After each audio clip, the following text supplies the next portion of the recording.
My name is Niamh Plunkett. I'm the Head of Teaching and Learning at A2 Sligo, and I'm delighted to be here today to chair the afternoon session on digital transformation in teaching and learning. And we have five really innovative, great presentations to get through, so I hope you're all feeling fresh and ready for action out of the last part of the day. So first of all, I'm going to just introduce both Louise Kearns and Celeste Auger. Thank you. So Louise is a senior instructional designer at A2U, where she leads the Higher Ed 4.0 instructional design team. With deep expertise in online learning across the higher and further education sectors, Louise has led dispersed teams across multiple campuses, developing online student support systems and academic content for A2U.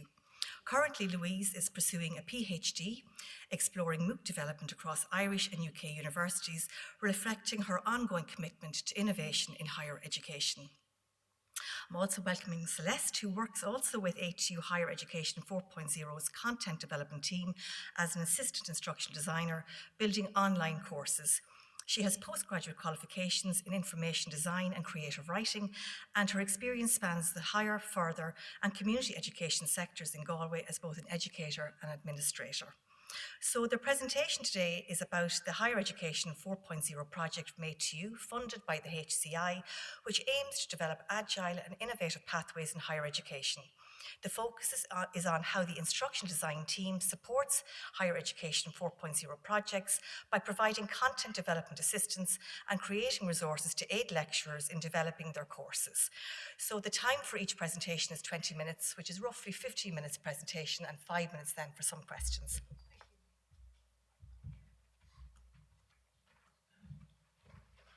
Hi, I'm Louise, and this is Celeste. Okay, we'll get going.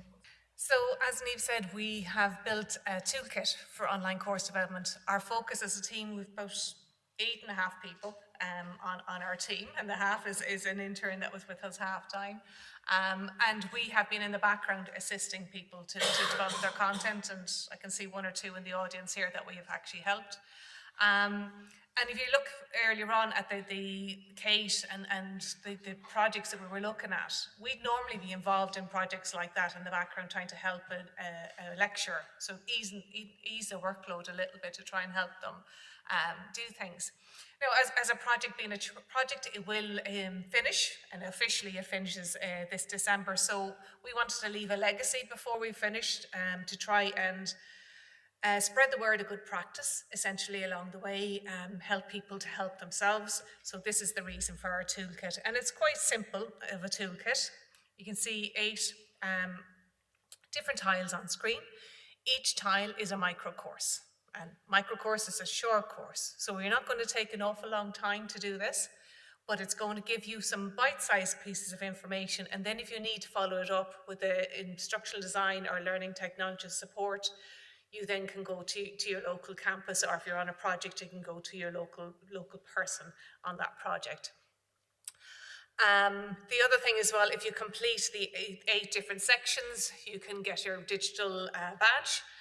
And that at the moment, we're hosting this on A2U free courses. We will be providing the Teaching and Learning Centre and the OFP departments as well with a copy of the resource, so if they want to integrate it into their own resources, they can as well.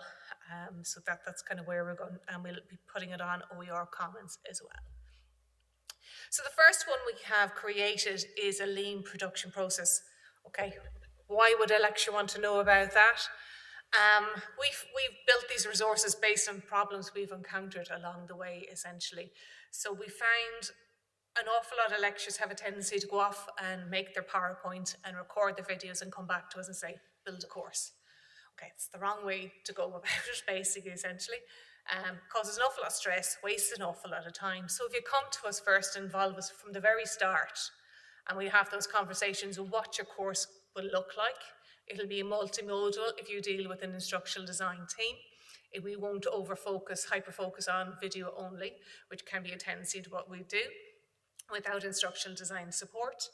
And we'll only involve you when we need to involve you. So you're making the best use of your time then, and we'll take care of the rest in the background from what you think is seamlessly, we're like ducks in the water, everything is fine up the top and we're working very furiously, but that's kind of essentially what happens. So have a look at this. And even if you're not dealing with those as instructional designers, understand how you can handle working with an instructional designer, how they can help you.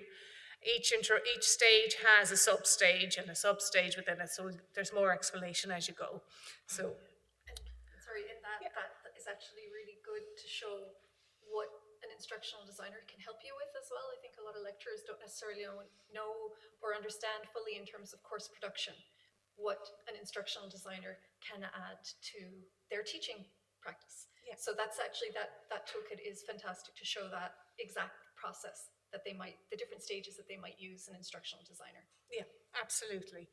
We have also another toolkit as well in the background for MOOC development. So for your free online short courses, you should design them differently than you do your accredited courses because they're bite-sized. Again, we're talking about catering for your audience, essentially, considering your audience. That toolkit will step you through all the different things you need to think about from a structure point of view.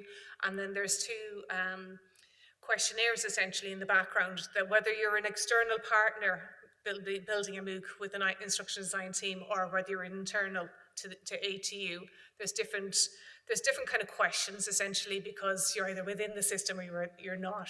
So that makes the process a little bit easier. It makes you think about who you're catering for, where you're going to host it, what it should look like, what's your overarching theme, should you have collaboration. Again, like we seen earlier on, we have the marine section with the hospitality section. So that's the type of thing. It's kind of getting you think a little bit further, developing your idea out a little bit further before you go ahead and actually do it. Okay, I'll let Celeste take over there. Cool. Okay, so one of the problems that we've identified is the distractibility of online consumption. Lecturers aren't necessarily aware of how particularly their words are consumed differently online, partly because students could be on a phone. They could have anything going on around them. If they're mature students, they can be cooking dinner and while they're learning. So all of these things means that online we skim content, and every single one of us does it elsewhere. The same thing happens in our learning. To be aware of that, you need to change, I think lecturers need to be aware that they need to change their approach to how they use language. So be brief, and this particular tool helps lecturers move from academic language, which is incredibly wordy and complex, which is perfect for an academic paper.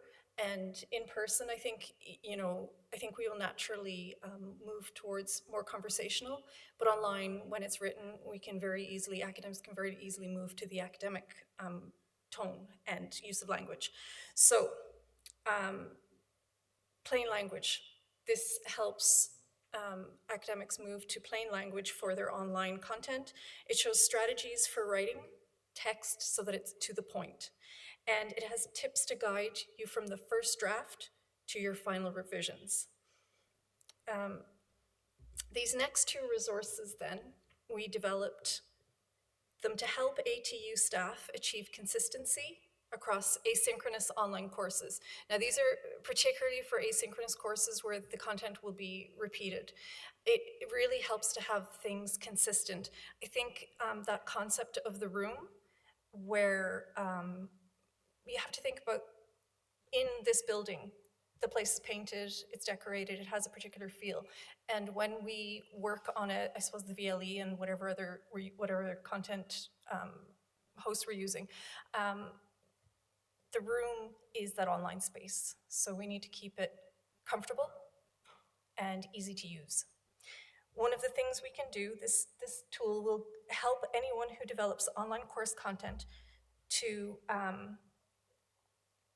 write in a clear, consistent style. So a style guide is standard across any written industry, so journalism, publishing, any online content. And I think bringing it into higher education is a bit of an innovation because I think we don't think of things that way here.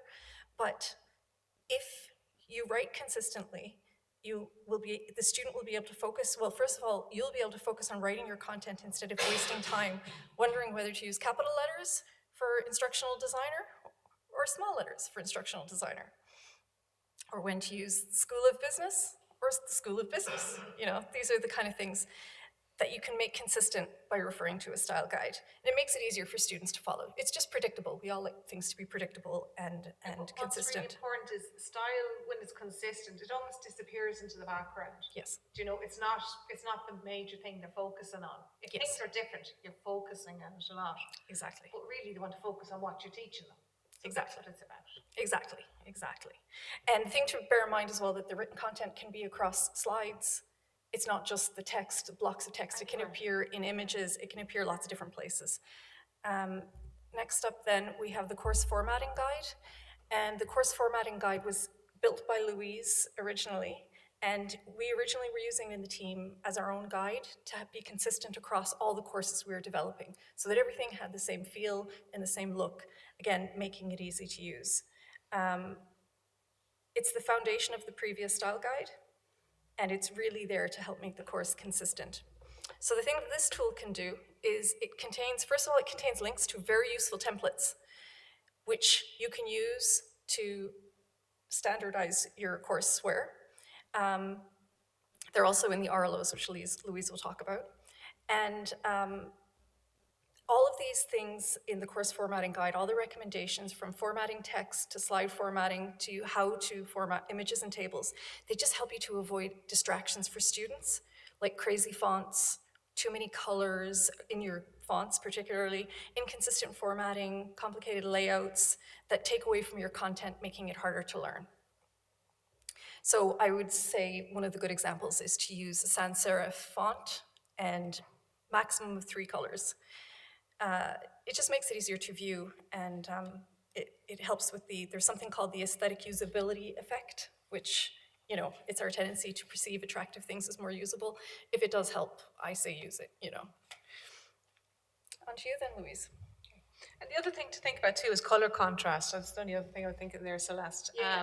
To be aware that we have a color contrast checker on the portal. Put it on your laptop and just run things through it. If I had white font on those light blue squares there, or rectangles, you'd find it hard to see back there. So, you know, just to be a bit conscious of things like that for your students as well. Okay, video is another one. It's a major one. As we know, we tend to rely on it an awful lot. But we're saying to you, don't over-rely on it. But we can also give you good tips on when you're creating a video to storyboard before you go and start off. To think of video in more than one way. So it's not just this type of thing, me being a lecturer standing up talking to you. A video can be an animation, it can be a screencast as we heard earlier, it can be a lab example, and just to kind of think of different things with your video. Also to give a shout out to the booths that John has been making across ATU. So they're professional recording studios that helps you walk in and deliver and have editing happening as you go along. You can change yourself from being on screen to off screen with a click of a switch. And that really helps in the long term. And also with video to think of accessibility. So that's really important for us. There is some automatic captions in Stream and there's automatic captions in Panopto, but a word of warning. You know, you can probably see today, other things off today. It doesn't always pick up exactly what we're saying, so you do need to edit them. So we're trying to be more conscious of all our students and that idea of that universal design for everything. So it's not universal design for learning, so we're trying to be conscious of it from the very start. Back to you, Celeste, I think on that one. Okay, so content development support. Again, look for support early on. It's much easier to figure things out before you've recorded 10 hours of video than it is to have to either try and fix it in the mix, which is very labor intensive, or worse, have to go and re-record if the audio isn't right. So Higher Ed 4 currently have a content development team, but only till the end of December. And since this is the limit of our advice is the toolkit really, you can go to your local instructional design team or learning technologist team for support early on. Key tools we use then, and why? Well, variety. I mean, we use all the different tools we can to change I suppose to make the online learning more engaging, to change the modes of what we show, that it isn't just, as you pointed out, videos, not just lectures, because that is ultimately transforming the learning that happens in person into something that is actually equivalent, but not the same. It can't be the same because it's a different environment. So there are other tools to go for online use, not just lectures or videos, as I said. This tool, the key tools used by the team, might give you ideas of different things that you can use and why. For example, you could use VideoScribe to create an animated video for like an explainer video. It's really good for explainer videos. Or you might use Adobe Express or Canva to quickly create diagrams to explain a concept, quickly. Particularly, again, online, you have to think of the boredom threshold. So it's not about entertainment, but it's about engagement to get the students actively participating as opposed to passively watching videos. So the ABC learning method design really works with this tool, to be honest. And back to you, Louise. Okay, and lastly is the reusable learning objects. And I mentioned briefly in my other talk earlier on, we have set up a database. We are building it as we are building our courses. We're not finished till December, essentially, on that. But you go into SharePoint and search reusable learning objects, and you should find a site. All the staff have access, the students don't. So there is quizzes there, there's videos, there's a bit of imagery for signposting on your course. Don't redo it if it's there already, so have a look, see what's there, see if it's useful. Things are built on H5P, there's whole RISE courses, there's templates for good practice on design for PowerPoints, and many more things. So as a takeaway from here, if you scan that QR code, that will lead you directly to the resource. As I said, I've already put it up on free courses. It's on our website as well, on the Instructional Design Unit, and I will be sharing it with Niamh, Gavin and Mark as well tomorrow, essentially. That's it.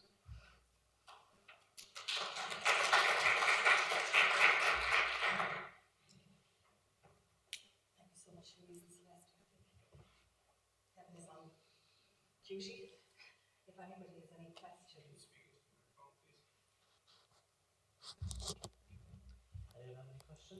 Has anybody got any questions for Celeste or for Louise? Ellen.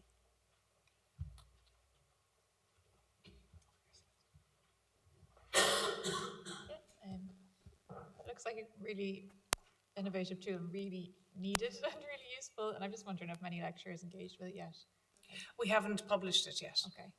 So we have a few lecturers have reviewed it. I can see Gabriel up there. He reviewed my video one earlier on in the week. And the writing one as well. Yeah, and the writing one as well. So we have people reviewing it in the background for us, but we haven't launched it. So this is our launch. Great. Fingers crossed. Thanks, Louise and Celeste. That's a great resource for us to have as academics. Is there a big divide between what academics do and expect as to what instructional designers do and expect? Political maybe, but... Yeah. That's a tricky question. I'm going to leave that one to you, Louise. Answer this very carefully. I think in academics, and I won't say every academic, but I think most academics don't hyper focus on how the design looks, how it is for the students. It's more, I need to get this content out to the students. And that's totally understandable. That's our job. We focus on that. We focus on bite-sized information. We focus on what image is the best, trying to, convey this, whatever you're trying to explain to them. We focus on sometimes creating an infographic to explain a concept an awful lot easier rather than listening only. I think we all think as a team anyway, that a content development team should be a full-time team in ATU to support all lectures. Yeah. So, you have a project, it goes in the queue, and when we have time, we do it. And everything that you're doing, it's getting more and more pressured. You're getting more and more jobs, onto your list. This is our speciality.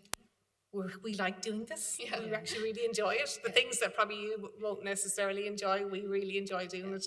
So to us, it makes sense that we should be here full time to support you. Absolutely, and there's Yeah. probably, we need more of you to support, because generally if you've a margin to go out, you have to do it for tomorrow. Yeah. So going on a queue is no good. Yeah, and we And have so been it's in time some critical. situations where, like, as an instructional design team, been helping this week for, it's on Tuesday. That's too much pressure. It's an unreal expectation. If I go out sick in the morning, I can't have that ready for you. Do you know? What's that quality back to the student? We are always thinking about the quality of the product to the student and how the impression of the university to those students in the background. We want to be perceived as a high quality student. You're focused on giving them high quality material. We wanted to appear professional in the background as well, if you know what I mean. And I think one of the things with technological transformation is that lecturers, although it's great when lecturing staff are able to embrace new technology, I think it's unrealistic to expect them to take the extra workload that comes with technology. And it is an extra, it saves time in some ways, but there are other burdens that come with it. So I think I think our experience has been, and anybody who certainly has worked with us has enjoyed having that support to help them with the technology, even just to learn it, Thank you so much. Thank you, guys.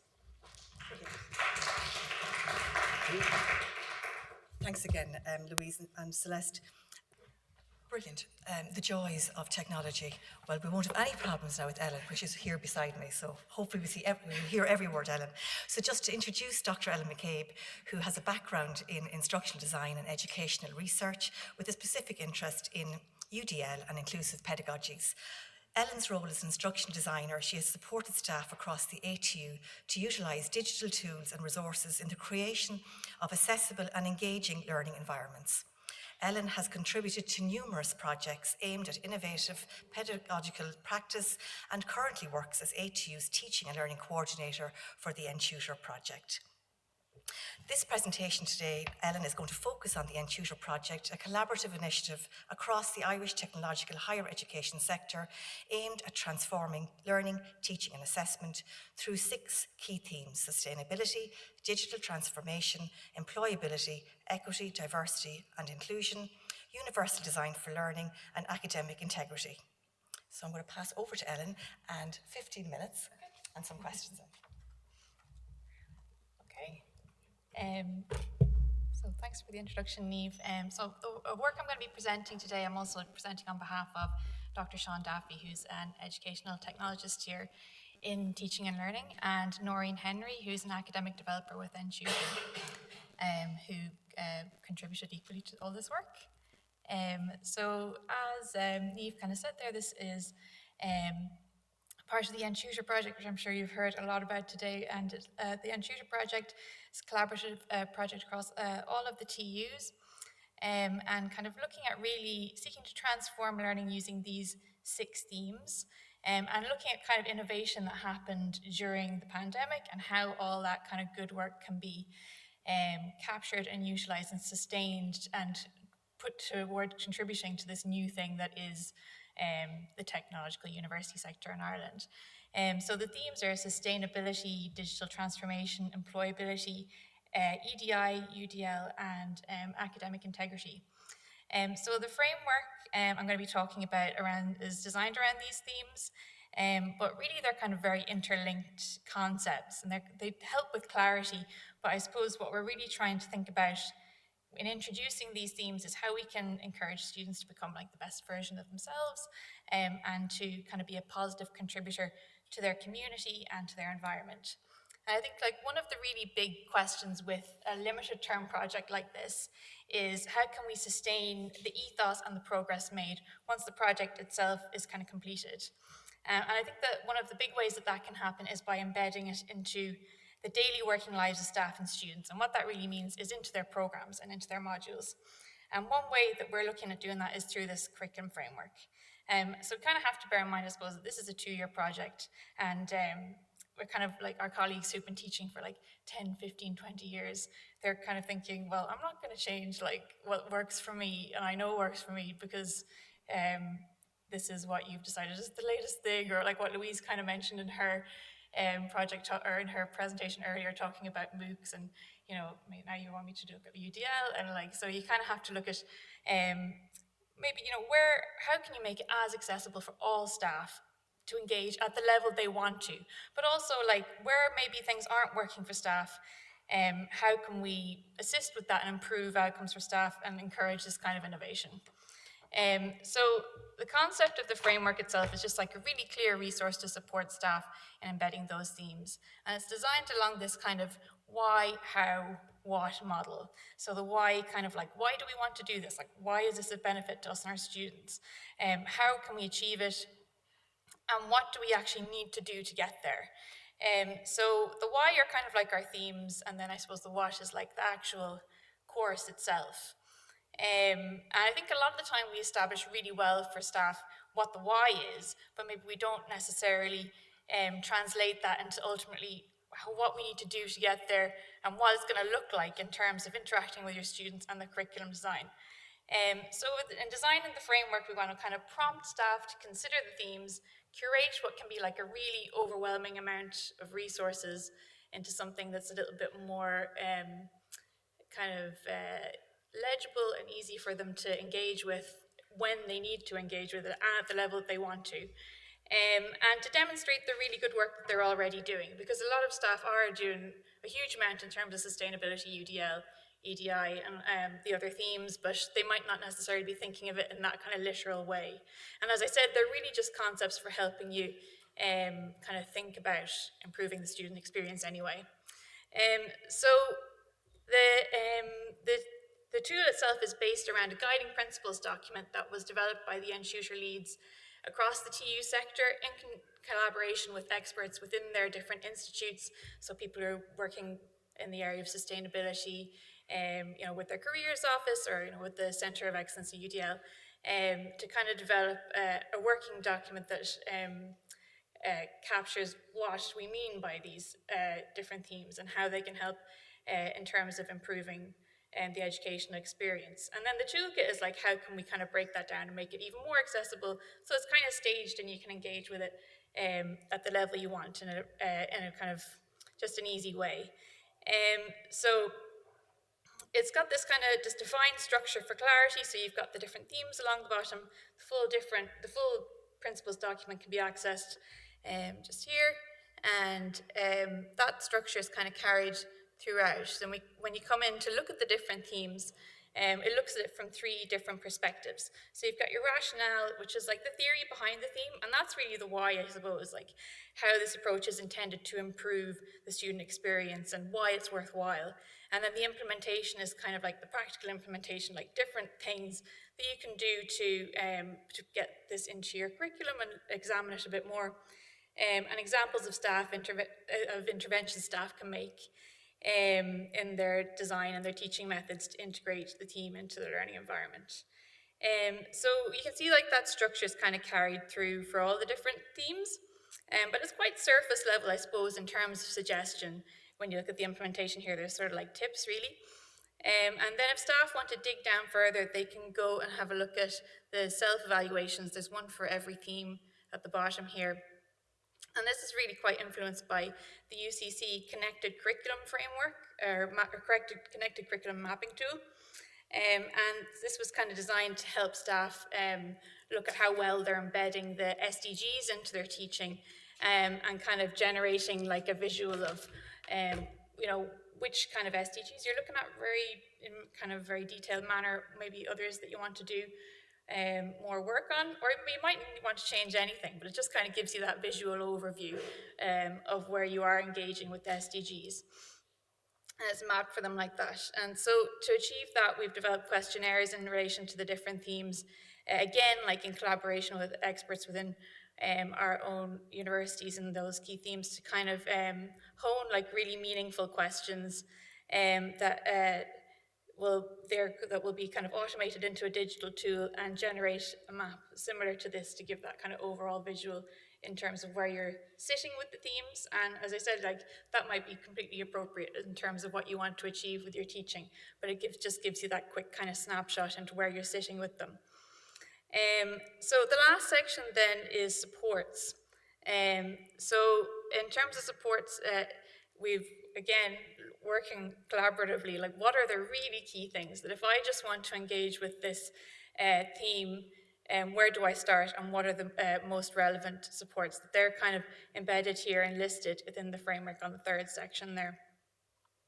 And so just to make those the most helpful and prominent supports easily accessible and curated for staff. And then they have like the option of digging down into further resources, and we have kind of a Padlet library set up. So again, it's that kind of tiered level of engagement. However much you want to dig down, you can. So I suppose like that's kind of the accessibility element that I was talking about, and kind of giving all staff a chance to engage with themes on some level. But then kind of moving on from that, I suppose the most intrinsic use of a framework like this would be for it to be a part of module and program design process, like embedded within the design process itself from the beginning. So to achieve that, we're kind of like asking these questions here and trying to take a bit of like a top-down and a bottom-up approach. So within NTutor, we have our NTutor champions, who are staff dedicated to kind of mentoring around each of the different themes, and they kind of promote their own themes, but also this framework on a peer-to-peer basis. But equally, we kind of sought the insight and the buy-in from senior management and heads of department to see where they thought this could be of most benefit to staff, where we could build on it and see if it could be part of our processes and like part of our program development. And this insight was sought in January through a design day for senior staff. Through that date, we kind of introduced them to the framework, and we did a kind of what's called like a World Cafe workshop with them to tease out what they thought of the framework and where they thought it could be kind of improved upon and developed. And these were the recommendations that emerged from that day. So to kind of develop a signposting strategy, and kind of for mapping the design cycle of programs and seeing where this fits in, and then communicating, again, like a really clear toolkit and like as part of a menu of workshops that are available to staff, like I suppose on a kind of a just-in-time basis. Identifying the mentors, so like the champions that can support rather than lead in terms of the framework, and then to develop a training program for program boards, and mapping to professional accreditation, and allowing for an iterative implementation approach. So obviously, like, we're not going to know how well this works until we try it, and there always has to be that kind of communication part of getting the feedback, and it will take a while before, and maybe it'll probably be kind of a constant process that it'll be shifting. So we've kind of been working on from here to kind of implement these recommendations since January. So while the toolkits, that kind of accessibility element, and it kind of supports, I suppose, throughout the process of program design, module design, but also at any time a lecturer wants to engage with the themes.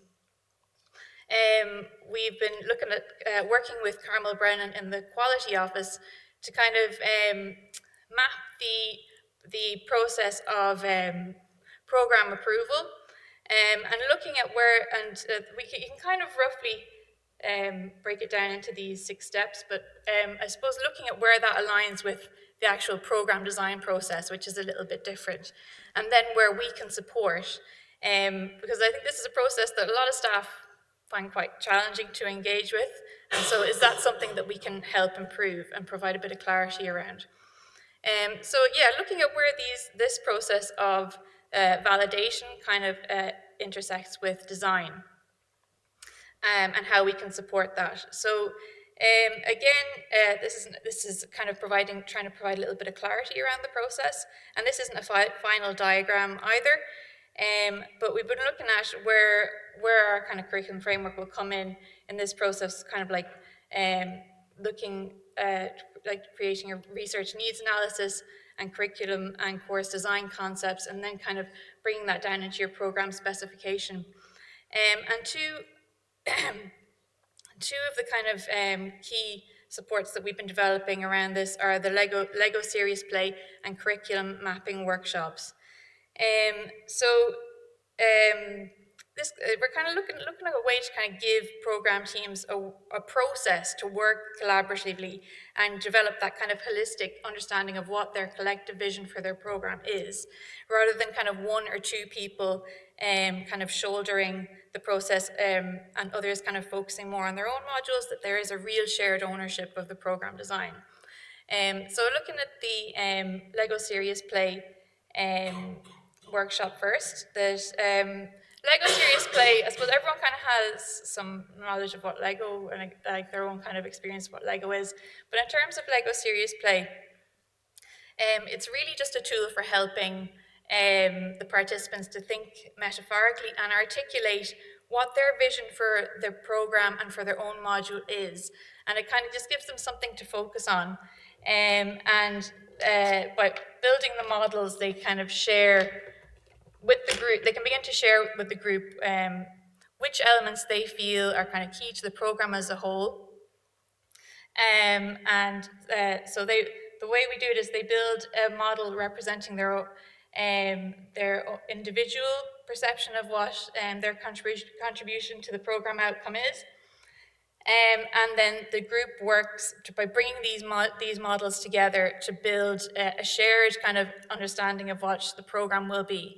And through this process, they kind of start to hone the program outcomes. What are the key program outcomes? Where's there overlap between what I'm trying to achieve with my module and what you're trying to achieve with your module? Where are there gaps that we maybe need to address? And that everyone kind of gets this very shared kind of collaborative understanding of what we want our program to be. So the groups we work with so far have found it to be really effective and a great way for drafting the program outcomes, and also enjoyable, but ultimately kind of time-saving, which is really key. And once these kind of program outcomes are established, they can move on to the program structure and mapping workshop. And this can kind of help the team to take a more detailed overview of the different modules and how they're contributing to the different program outcomes. So some of you may be familiar with the ABC design workshops. I know it was mentioned in the presentation earlier. And Sean Daffy developed this resource with kind of strong reference to that structure. So along the top, we have like the program outcomes listed. And then along the side, we have our modules. And the cards then align to the different themes, and they can be laid down onto the board to give a very clear overview of where specific the outcomes are being addressed, but also themes. So it gives you that kind of very broad visual overview, and it also kind of makes it more objective, so where people can be a little bit maybe kind of personal about their own modules and protective of it. You can see, well, there it is, you know, we're really achieving a lot in terms of this outcome, and this one really hasn't been looked at. So, or is maybe a little overrepresented. So, looking at just in a bit more detail at the cards, we have like tips in relation to introducing the themes on the front of the card. There's also a status field, which kind of is a color-coded sticker which indicates, is this being just introduced, the theme at this point, or outcome, is it being developed, or is it kind of achieved at this stage? There's a little description field there for you to put a bit more detail in. Is it kind of formatively or summatively assessed? So you can kind of have a bit more detail on it there. We've worked with a few program teams so far, so the MSc in Digital Innovation for Sport, Level 8 in Physiotherapy, and MSc in Business Analytics. And the feedback has been really positive so far, but just to kind of stress, I suppose, that we're learning all the time, and with each of these sessions, I think we've made revisions with all of them. We're definitely working in that very iterative way. But I think that what has come out so far is the appreciation of a process for coming together as a team and really forming a shared vision of what the program is, having a process to go through that and refer back to, but also that it is like, although it's kind of a difficult thing to come together as a full team, sometimes it does seem to be quite time saving for teams, and that the outcomes come together a little bit better than if you're working kind of with shared forums and things like that. And that it's enjoyable, which I think is something that kind of we can forget about a bit, sometimes, that we do like teaching and we like designing our programs and we want to engage effectively with our students. It's not just about getting to the end goal of approval and getting all the right forms filled out. So I've just come into the end of the presentation now, and this kind of introduction to the curriculum framework. And I just wanted to invite anyone that is working on a new program or reviewing an existing one or has any thoughts on what I've showed you so far. We're available for workshops, and we'd be delighted to hear from you. Just Ellen McCabe at atu.ie, and that's the end of my presentation. Thank you.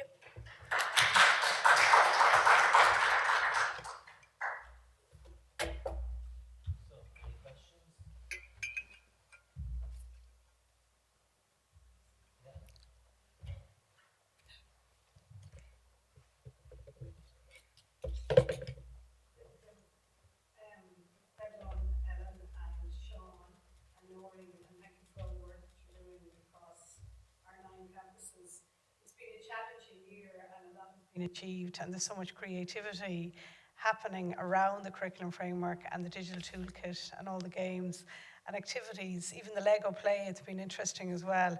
And thinking of the journey you've taken, Ellen, and maybe it's a question for Sean and Noreen as well, what have you found most challenging with programme boards in those design sessions? What are the big questions coming through, or how are they embracing? Because there is 6 themes. There's quite a lot to get around. There's a brilliant toolkit, lots of supports. But I suppose, what are the big burning questions when they're sitting around the table and they're designing that programme? Or the challenges as well? Noreen will probably have her own. But I think probably the big challenge is not with the teams we've worked at. It's getting to the teams that are not, not converts. Like, how do you reach the people who don't want to engage? Like, that's, I think, so far, I think the people we've worked for are kind of like very willing, eager participants, and they kind of are mostly open to what we're doing with them. But it's reaching that kind of silent majority, I suppose. Yes. In terms of within the sessions, do you want to comment on that one, Noreen? The mic to Noreen. Just give you this, Noreen. Sorry, 2 seconds.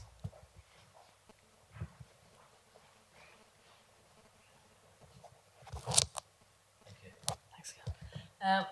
I think the fact that the courses we've worked with Galway, a course in Galway, Sligo and Letterkenny, so it has already spread. So I think given time it will spread more. So once we get in touch with the groups and they're willing to participate, it's great.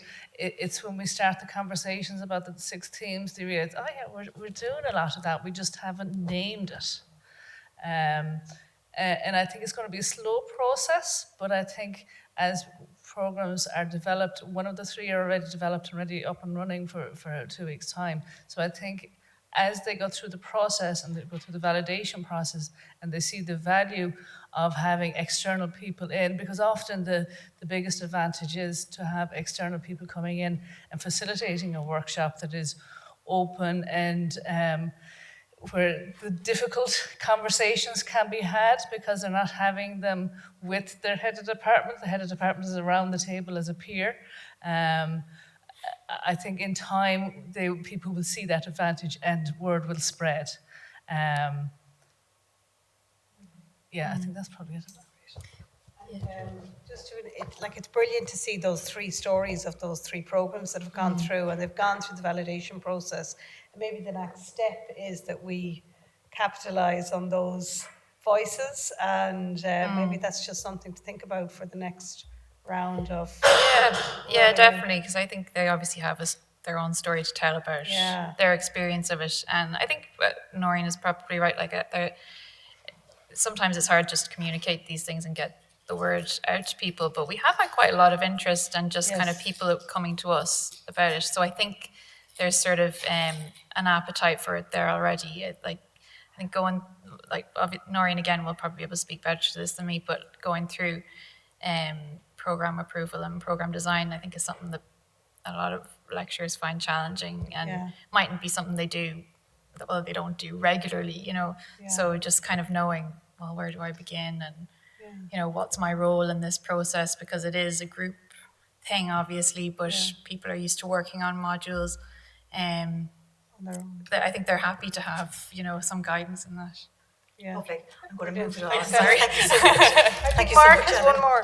Sorry, sorry. just an idea. And so given that with so many disciplines within the AT, would it be an idea to create some practical examples of how they can apply that in their discipline? I wonder, is that part of the barrier, is their understanding, and then thinking, how do I then use this, for example, in an engineering context, in a computing context?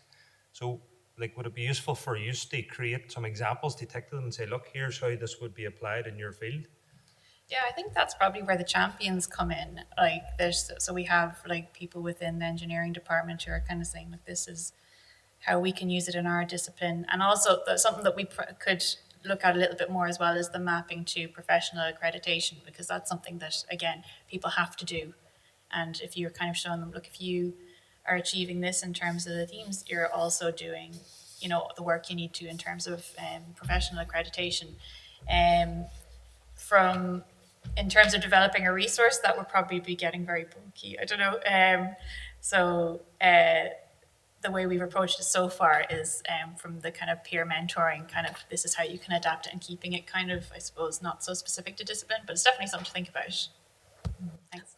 I think, like any new initiative as well, you kind of start off working with the willing, don't you? And kind of build a bit of momentum with that. Ellen, thank you so much. Just to note as well that our earlier speaker, Professor Thomas Prola, is no longer able to stay with us. Okay, apologies everyone, both online and in person, just for the slight technical issues. But we're ready now for your presentation, Dr. Dubash, so please take it away whenever you're ready. Okay, thank you. All right, I'm going to share this afternoon with you a little study that I did called Right to the Right Education. And the focus is that we must understand that AI is already here and it's here to stay. And we should not be wondering that AI is something in the future. And therefore, our students need to be aware of what it is and how to use it to benefit them. The question for the study is would Pakistan's higher education system be better off if we'd made the shift to digital practices in education in our classrooms? The hypothesis is that yes, Pakistan's higher education system would likely improve if the barriers to digital practices are eliminated. So the study will look at identifying some barriers and then look at some benefits. The significance of the study obviously would relate to students being future ready for their real life in the future. And in addition, that underdeveloped and developing countries would also benefit from this study and its findings. So the methodology was a quantitative research approach. A survey method was used and a questionnaire was developed for students and teachers to fill out respectively. The sample size for the study, to make it statistically valid and reliable, it comprised of 100 students and 25 teachers from each of 4 public and 4 private sector universities. The reason we did both public and private was to see if public or private showed any difference in the findings. So the total sample size was 800 students and 200 teachers for a total of 1,000 individuals. The instrument, as I said, was a questionnaire. It was to be graded on a Likert scale of 1 through 5. There were 10 statements concerned with barriers to education and 10 concerned with overcoming those barriers to education. It was important for participants to mark all 20 statements for a healthy analysis of the data. The focus of the study was not only on digital divide, but on the digital use divide. Because a lot of times we find that we can provide laptops and gadgets and iPads or tablets, etc., to students, but what are they using it for? It's really the digital use divide. Are they using it for educational purposes, or are they simply using it for recreational purposes and entertainment? So demographics, the student breakdown, 65% were males, 35% females. The public and private sector were 50% each. Juniors were 55% and seniors were 45%. So we took the last 2 years, students of semester 5 and 6 and students of semesters 7 and 8.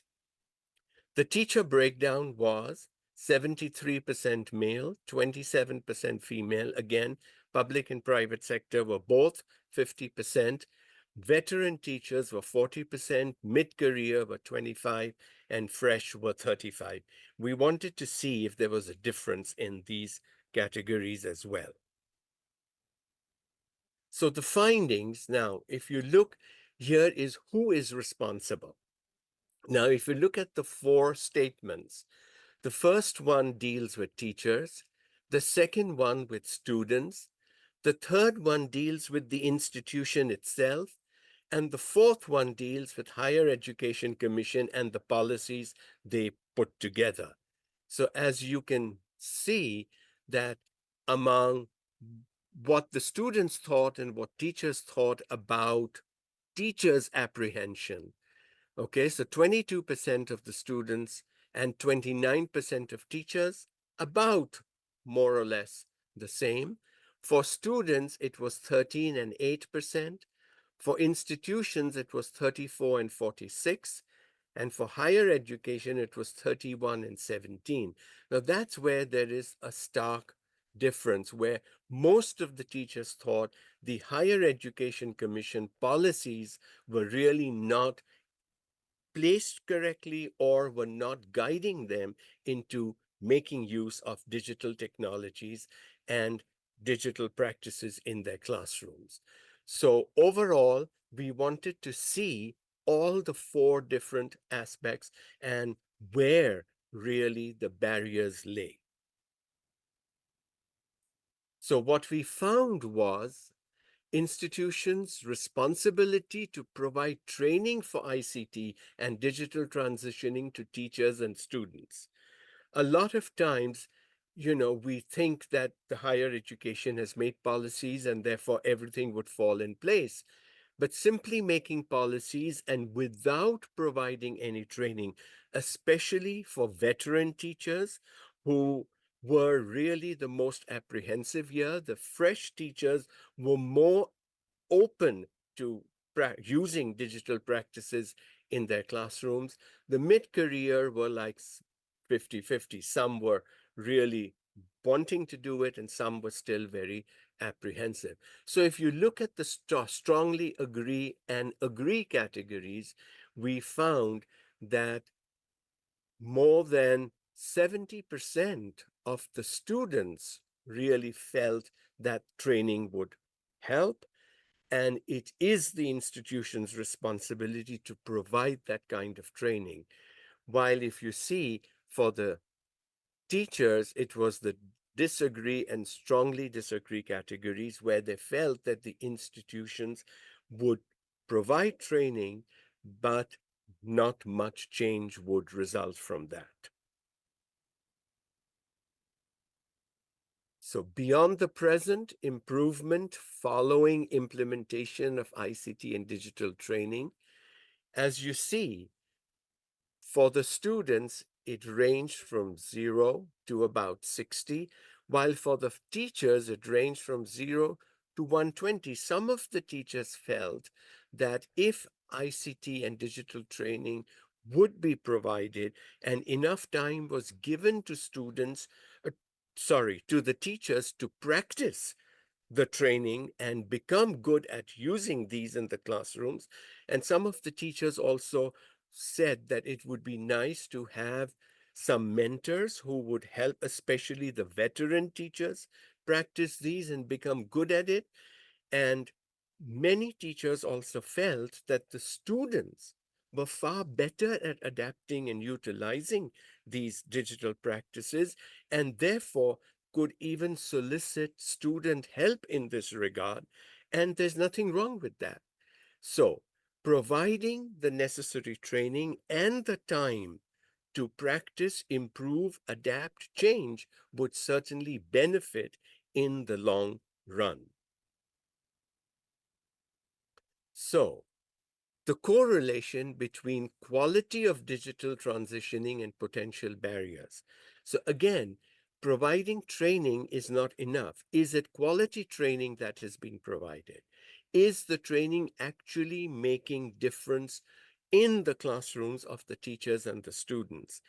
In short, providing training and then making sure that somebody is following up, making sure that these practices are taken into the classroom and being utilized by the teachers and the students, starting small and incrementally growing and progressing towards becoming more digital oriented. So even if some of the teachers focused on a 50-50 hybrid situation, that would work. And since our p-value is less than 0.05, the null hypothesis is rejected, and therefore it shows that a rise in the standards of education in Pakistan would significantly correlate with removing the barriers to digital transitioning in Pakistani universities. So, who is responsible? Yes, it's easy to put the blame on Higher Education Commission and its policies. It's easy to put the blame on the institution. It's easy to put the blame on the teachers and or the students. But actually, it is all four.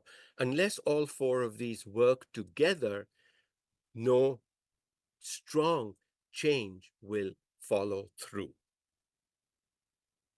So, the major findings in terms of barriers to providing the right education included institutions not providing healthy digital connections. So, the digital connection may be there, but on a campus with 5,000 students and maybe 800, 900 teachers working with digital technology, probably at the same time, even if half of them were working at the same time, would it make a difference? Would the connections and all that support in the long run?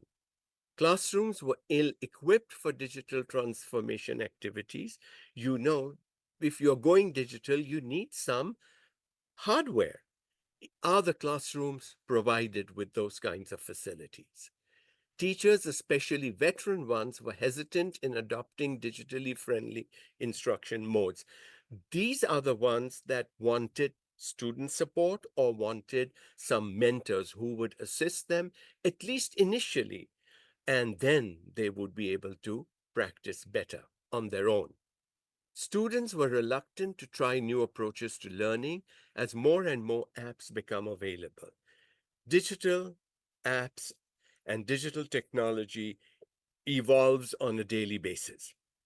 So you get used to one app, and then there are, uh, you know, different versions coming out of the same app, or there are other new apps coming. So how often should apps be changed? How often should apps be updated?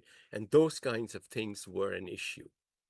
Opportunities were missing for teachers and students to get the know-how of the use and application of new apps. Again, every time a new app showed up or a new version showed up, some training would be required. And rapidly changing landscape and upgradation of digital devices and apps. This was the most highly focused item that was highlighted, that with the rapidly changing landscape, how does one keep up, especially with financial issues in the offing as well. Some recommendations to bridge the ever widening gaps were institutes to provide a strong digital platform for infrastructure to meet the simultaneous ICT needs, as I said, of over 5,000, 10,000, 15, depending on the size of the institution. Providing a LMS unique to the needs of that particular institution. Every institution has its own culture, has its own academic setting and background. So do they have their respective LMS needs met? Training be provided to teachers and students on the appropriate use of digital technology apps, including all various new forms as they keep coming. So training needs to be ongoing, not one time and done with, ongoing on a regular basis. Classrooms to be digitally friendly and competent, so the infrastructure or the hardware needs to be provided. At least 50% of course instruction done digitally, thus promoting the hybrid approach to teaching and learning. At least in the start, in some of the classrooms, in the classrooms of veteran teachers at least, this is a good start. And students be given a voice in their academic journey, as some of the veteran teachers identified that students are so much better at digital technology than they are, and so students be given a voice, their help solicited, and they should be seen as colleagues in this digital transitioning rather than seen as students and teachers as separate entities. So let's learn how to make it happen, and let's break through the brick and mortar. And when the brick and mortar goes, we will become much better at using the clicks. These clicks are important, and these clicks are what will transform education. And we as individuals need to be sure, need to identify the barriers and then work to eliminating the barriers so that our students will actually benefit from the right 21st century education. That is their right. They need to be future ready for their real lives in the future. And so it is important that in our classrooms, we make our students future ready. As Sundar Pichai, the former CEO of Microsoft, said, artificial intelligence will have a more profound impact on humanity than fire, electricity, and the internet. So AI is here to stay. We have to learn to befriend it. AI won't replace you, but a person using AI will. So getting to know how to use AI and what to do with the different AI apps is important. So let's make our students irreplaceable today and secure their future in their real world of tomorrow. So what we do for our students today is imperative to how successful they will be tomorrow. So there was quite a lot of learning from this study that opened up some areas of further study in this regard. Actually, it would be good to look at each of the barriers and to look at each of the recommended suggestions for overcoming those barriers, and then make sure that our students are future ready for their real life. To me, the study was impactful. It gave me a different vision of what to have teachers do in their classrooms for students today. Thank you. And yeah, thank you very much for coming and presenting online for us today. Thank you. Pleasure. Thank you. Okay, so next is Cormac. So we'll get Cormac on down here. Just while Kevin is working on getting the presentation up, I'm going to introduce Cormac. Cormac is the TU Dublin Digital Campus Lead on the NTutor project. He joined the NTutor team having served as Head of Department in the TU Dublin School of Architecture, Building and Environment for over 20 years. In his role as Head of Architectural Technology, Cormac was responsible for the development of a suite of Springboard-funded upskilling programmes in areas of new technologies, including deep energy retrofit and building information modelling. Through his work, Cormac gained valuable insights into the challenges and opportunities of digitalised learning and teaching, and has been able to bring this experience to his role as TU Dublin Digital Campus Lead on the NTutor project. So today, Cormac's presentation is going to focus on the development of HyFlex delivery capacity in TU Dublin using NTutor funding. So over to you.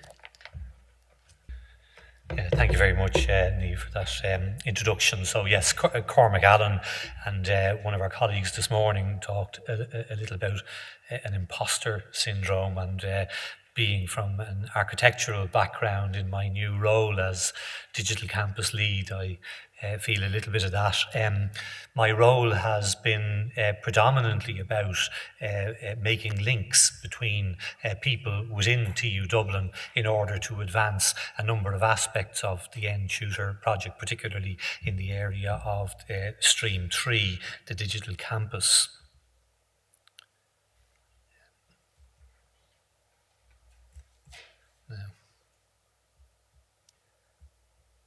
So that's not moving forward for me.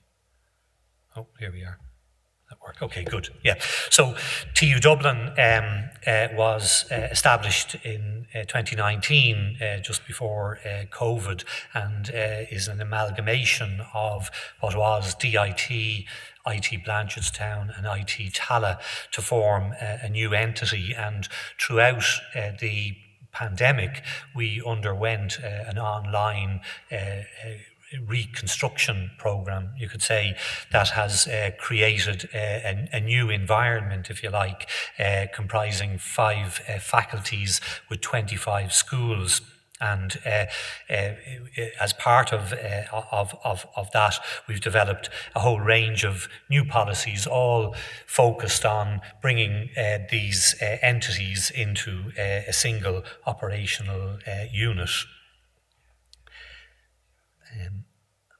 And looking at some of our metrics, there were 3 campus locations: Blanchardstown, Tallaght, and Grangegorman, our city campus. And in fact, city campus includes Grangegorman, which has 2 new very large buildings, the East Quad and the Central Quad, and also campus locations in Bolton Street and Ainger Street, which ultimately will be migrated up to Grangegorman. So we're an enormous organisation that's quite geographically spread, not to the same extent, obviously, as ATU, but in effect, we are a number of individual campus locations seeking to work together in a more coherent way.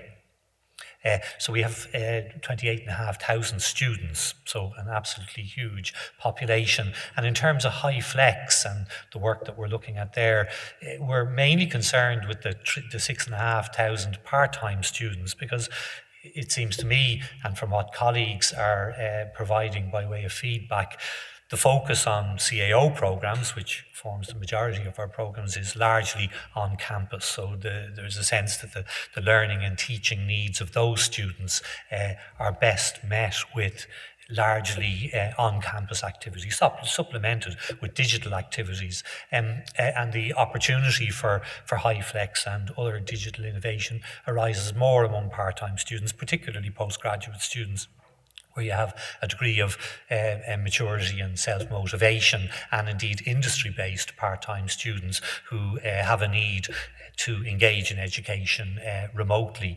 So what we're looking at in terms of HyFlex is not to implement anything on an institution-wide basis, but to focus more on where the need exists. We have a small NTutor project team that's led by Professor Micah Hearn, supported by a group there. You can see of 5 people, including myself, and I'm looking after the Stream 3, which is Digital Campus. And just to make the point before talking about the HyFlex projects, that a huge amount of the NTutor funding is to a large extent invisible to the majority of staff and students. So we've been able to direct a lot of our NTutor funding on developing our Banner version 9 infrastructure and all of the other plugins. So we have a project that's called the Student Education Transformation Project, which is led by Ken Carroll and leading to a unified student record management system, or SRMS. And this was a project that was already underway as we embarked on NTutor and will extend beyond NTutor, but the funding has enabled us to accelerate a number of aspects of that, so we'll be able to reach our desired destination of a unified system in a shorter time frame through the NTutor funding, albeit that when we get there we need to find the funds within our own means to keep that whole digital infrastructure ongoing. So that's an example of one of the somewhat invisible areas of activity in NTutor, but that has benefited from the funding and involves a whole range of people in the organisation that are continuing to do business as usual and are not necessarily on the NTutor team. So I just wanted to mention 3 projects, the HyFlex room fit-out project, which is the principal piece of work, a related mobile HyFlex project, and then just to mention online delivery rooms, not quite in HyFlex, but intended to support staff who are interested in developing digital delivery techniques. So on the HyFlex room fit-out, we, in the latter end of 2023, went through a process of identifying rooms across the various campuses within a total 400,000 budget. We were able to identify 21 rooms that could be achieved within that in 4 campus locations. So we have, I'll show you a chart now in a minute, but with those rooms distributed across 4 campus locations. The contractor was appointed through normal procurement processes with a central role for the technology services team. So all the expertise lay there, and it was very important that in the development of these rooms that on each campus locations there was a single predictable technological interface that the staff could use easily, and that would allow them to build confidence in using these new delivery techniques. So we commenced work, having appointed a contractor in May, and the works were carried out over the summer. The first room was available for testing and an element of training at the end of May, so we were sure that the thing was working as it should do, and then the remainder of the rooms were carried out over the summer. We provided training using an NTutor-funded digital coach at the end of May, mainly focusing on the mobile HyFlex cohort as opposed to the general user. We'll provide that more broadly now shortly. All the works were complete by the end of August, so the 21 rooms are pretty much ready to go. We'll provide further structured training from the 1st of September and with an online resource available for all the staff who want to use these new rooms. And the HyFlex classes can commence in September, albeit that they need to go through a quality assurance process where they would record the option of HyFlex for students to avail of. And then timetable management would be required to ensure priority access to these various rooms. The image there is just a diagram to show how the HyFlex would work. So a second, much larger screen in the room that allows the online learners to be visually present within the room, and all of that set out, the requirements for participants set out in our policy, and with students required to sign up to a degree of engagement in HyFlex as part of part of their choice. And I should say that students are required to elect to avail in HyFlex delivery at the outset and to engage consistently, and others then would elect to be in the room. And it's not a question of people dipping in and out. You want to, you essentially have two cohorts that are committing to use the resources in parallel.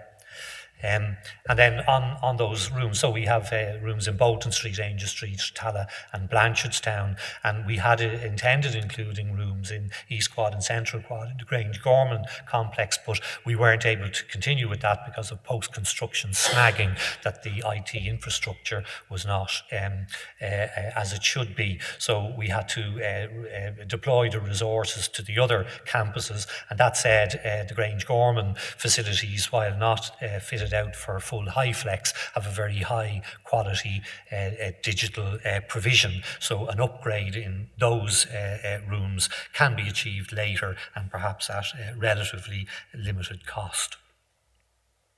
Then on the second project around mobile HyFlex, so we were recognising that there were a significant cohort of people in East Quad and Central Quad that wouldn't have access to these new rooms. So we extended what was intended to be a small project of maybe 20 staff. We extended it to 50 staff with a budget of about 175,000, where we would introduce mobile HyFlex kits to 50 staff plus 2 trainers. And after a period of discussion with a working group to discuss the needs, we focused in on providing a Panasonic IT360 camera and microphone, which is MS Teams compatible and doesn't require apps to be downloaded, so as close as we could get to plug and play, and then a Microsoft Surface Pro tablet. There was various discussions about whether we should give choices for people to elect to use visualizers or tablets or other items, but we opted for the Surface Pro in the sense that we would bring all of these staff into using a digital device for all of their work.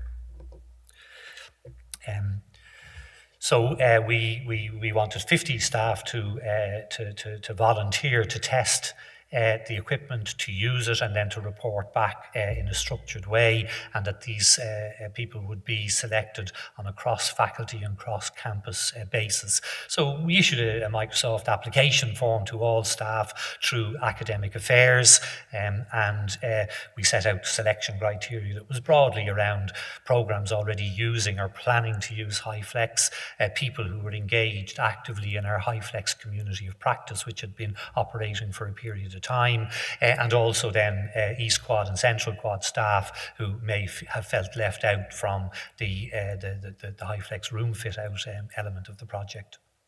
And then critically, I engaged with the heads of learning development and indeed the faculty managers for an input into the allocation process. It was important that that was seen to be fair and with a reasonable distribution across faculties.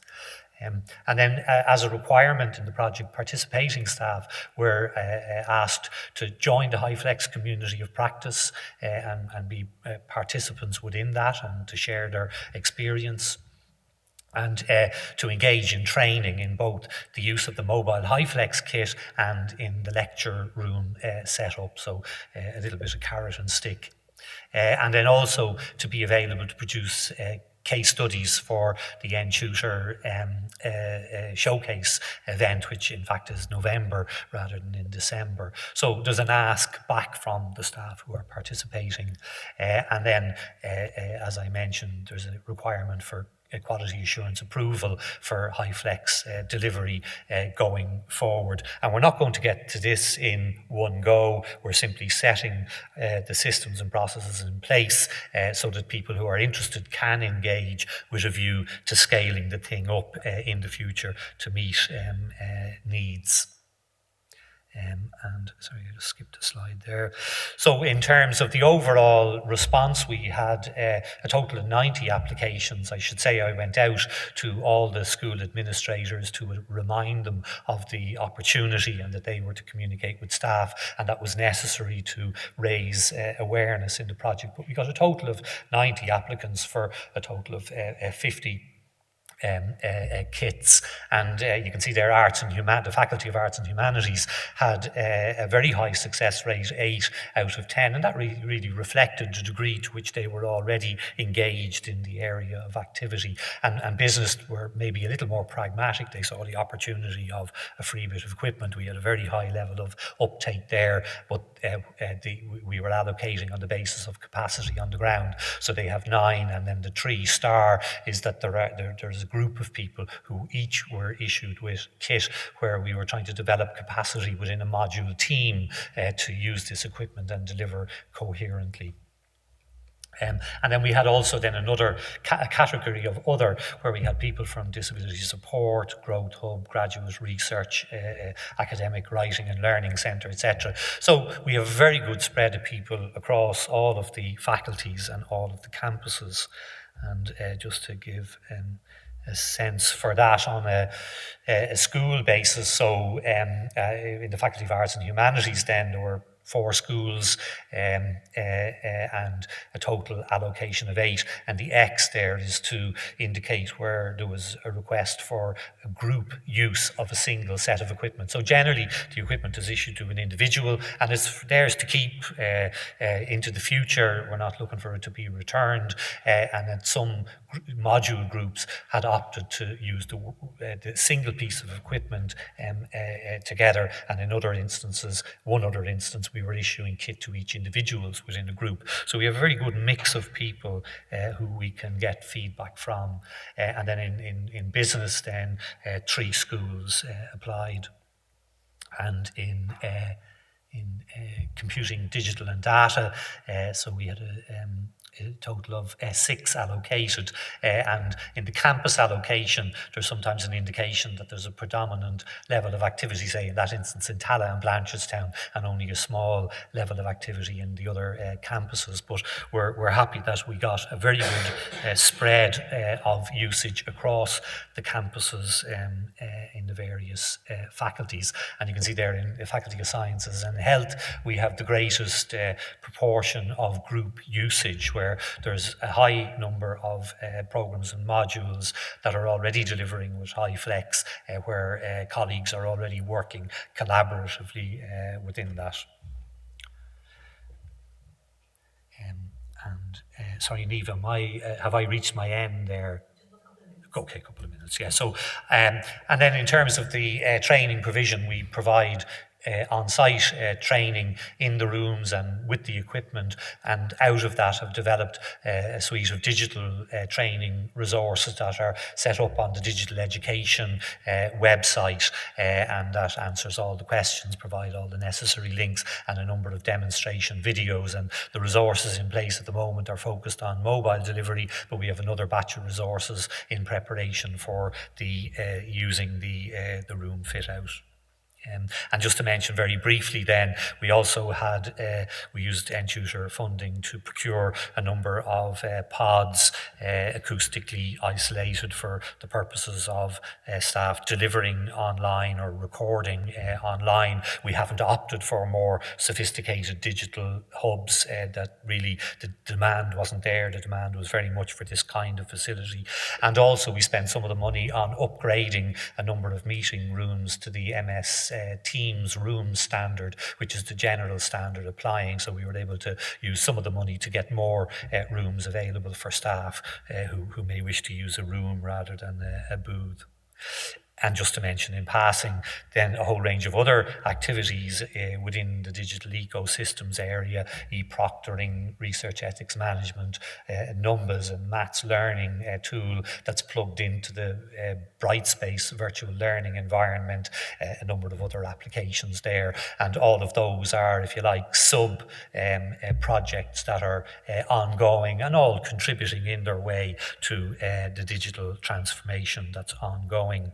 I might just, in conclusion, mention the first of the NTutor Autumn Lecture Series, which takes place on the 1st of October on campus in East Quad and also live streamed, and we'll be sending out more detailed information on that in due course. So thank you very much.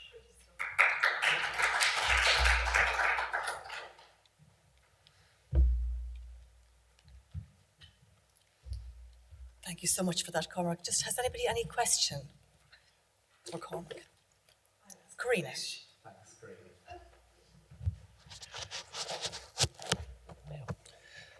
Cormac, thanks so much for coming down to be with us today.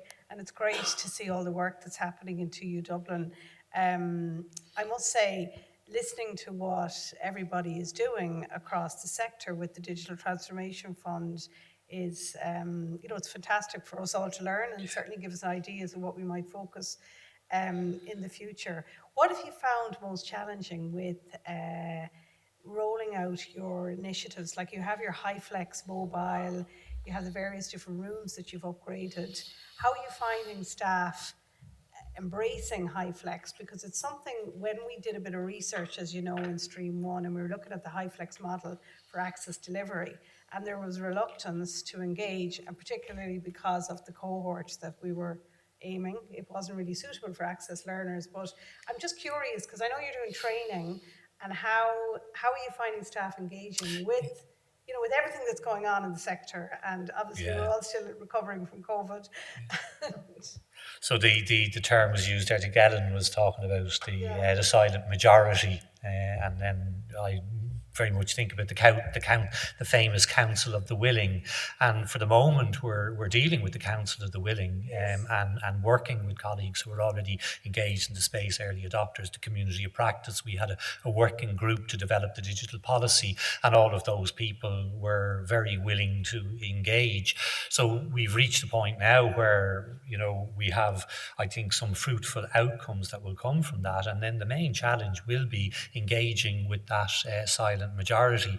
And as I mentioned earlier, there isn't really a demand in the CAO type undergraduate provision, particularly for HyFlex or really for any kind of advanced level of online usage. And so you have to really leave that alone and leave those people get on with it, and at least be able to use other colleagues to tell positive stories about the successful outcomes using, good quality equipment. And I think that, as that story emerges, other people will see the benefit of it, really. So, I mean, it's a long game, and I suppose the jury is out to some extent as to, how applicable HyFlex particularly will be to that undergraduate program. I was an external examiner on a program on one of the other TUs, I won't say which, but regionally based, and they're bringing learners in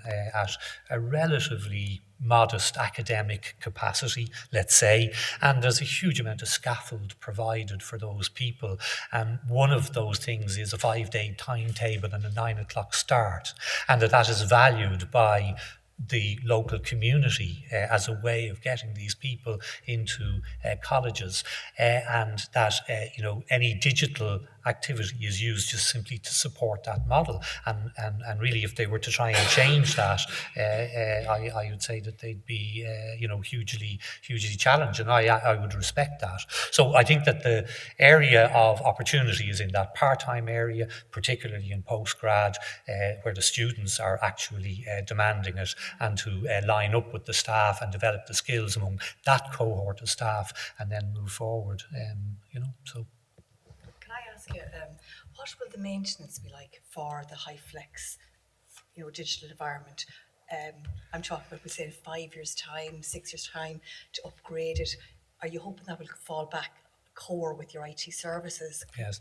Yeah, it has to do, and as all of our IT colleagues would say, it's a kind of an ongoing business, that question of upgrading, and you do your best to achieve a consistency, and then something interesting and really beneficial emerges, and you have to add that in, which makes things a little bit different until everything else catches up. So I think it's just business as usual, and there will be a need for ongoing funding, whether it is all the software that we're electing to use that has an annual subscription, or whether it is all the hardware which has a lifespan and needs to be replaced. So I'd say that's probably common territory for us all. We might, just another thing, Cormac, we might look at the training aspect, the training of staff. It's interesting you're rolling out a training program We might have a discussion on that and see. I know we're doing a lot together on the climate action leadership training, but we might do something around the digital training of hybrid and HyFlex collaboratively. So if you're willing, we'll talk about that again. Definitely. It'd be It's great. useful to have that I'd love it. conversation. Very Once, much. once this- Karina gets her claws into you, there's Sure. no getting away. no, we're all wise to Karina. She's a force of nature. Thank you so much. Okay, Colin. thank It's you very much, fantastic. Niamh, thank you. And thank you to all our speakers this afternoon. I mean, such interesting topics. It's just unfortunate that Thomas wasn't able to be live, but we're going to organise for the video and to upload it then at a later stage.